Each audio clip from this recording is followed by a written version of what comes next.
پاکستان کے خلاف بھارت اپنی جنگی حکمت عملی مسلسل تبدیل کر رہا ہے۔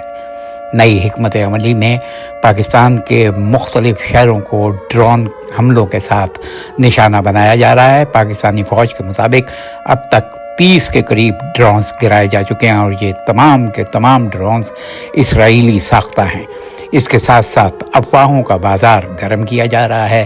عوام کو سراسیمگی کی حالت میں لانے کے لیے ٹویٹر اور دیگر ذرائع ابلاغ کے ذریعے اور سوشل میڈیا کے ذریعے بھارت کے سوشل میڈیا اور میڈیا کے لوگ افواہیں پھیلا رہے ہیں، جیسے یہ کہ پاکستان میں لوگوں کو شہر خالی کرنے کا حکم دے دیا گیا ہے، جیسے جہلم کا ہائیڈرولک سسٹم جو ہے وہ ختم کر دیا گیا ہے، اور اس طرح کی باتوں سے عوام میں سراسیمگی پھیلائی جا رہی ہے۔